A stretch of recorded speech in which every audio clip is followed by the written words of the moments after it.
Now, the former Director of Communications for Tony Blair, Alastair Campbell, is with us, as is the former News of the World journalist, Paul McMullan. Let's start with you, Paul McMullan. Rebecca Brooks says she's staying. She didn't know what was going on in these alleged cases. Can she stay? Could she not have known? Funnily enough, I've always been quite loyal to her, and God knows why. But I suppose one slip-up was when Hugh Grant came into the bar and we had a chat over the bar, and I actually said, yeah, she knew all about it to him, but, you know, that was a bit of unguided bar talk. But, well, the simple answer is yes, of course she did. So, yeah. She, of course, denies that.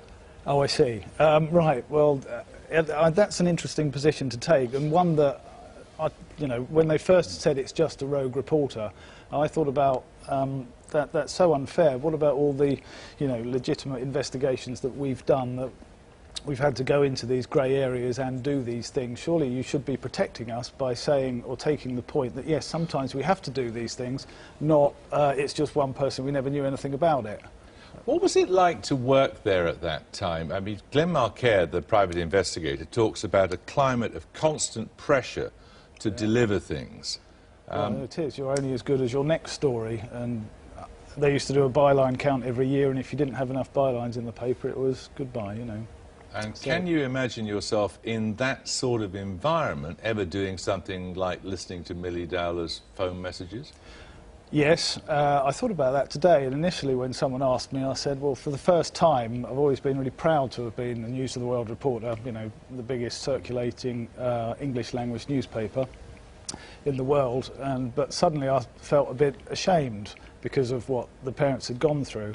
But in reality, I've been thinking about it, taking a step back, and it's not such a big deal. I mean, I was talking to someone from Kenya earlier today who said, well, you know, the journalists might have helped, so they knew a little bit of extra information. So are you saying you don't think it was an invasion of privacy, you don't think it was a possible breach of the law, you don't think it possibly obstructed a police inquiry, you don't think it possibly caused distress to the parents? All of those things are outweighed. No, the mistake that was made was that he was so keen to, you know, get new messages that he deleted the old ones, and that was dreadful, and that alerted the family that someone was tampering with Millie's phone, so it could have been her. And you know, can you imagine yourself doing that in those circumstances at that time?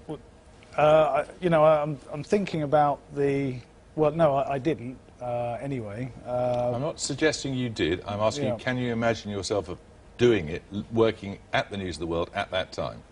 I've got to say, when you're, you know, investigating something and you're really just trying to write the truth about an issue, and you're looking for an exclusive, and if that is available, then I've been thinking to myself, would I have considered taking information from that? Because you've got to say, it wasn't a staff reporter who did that. It was a PI who has done it and then has rung up and said, well, this is what's happened. Do I put my fingers in my ears and say, please don't tell me?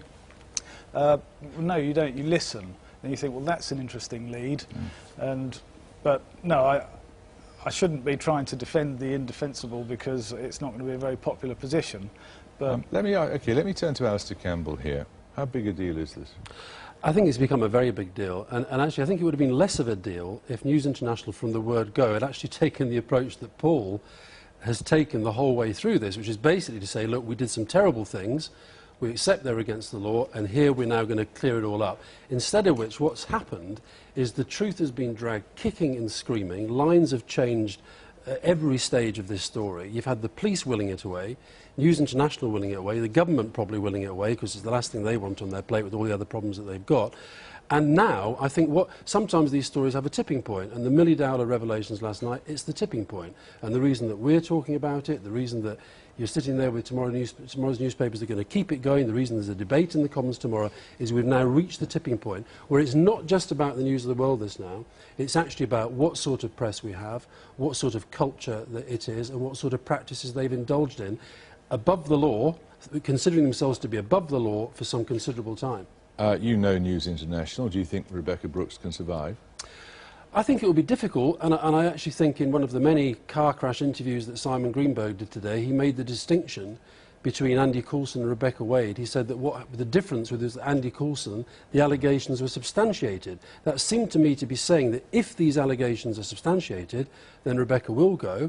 And according to Robert Peston, who I saw being clearly well briefed, he was broadcasting earlier this evening that there's no doubt at News International that the story has been substantiated, and indeed that there may be worse to come. So I think from Rebecca's perspective, she's got a, I don't know. I'll take her at her word that she said she knew nothing about it.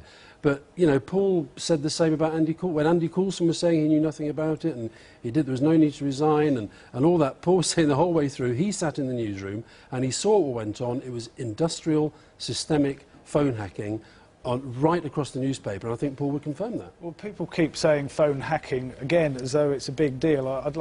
I'd estimate at least 10% of the population have hacked into someone's phone. I mean, conceivably your girlfriend might have hacked into yours just to see if you're having an affair. It's so easy to do.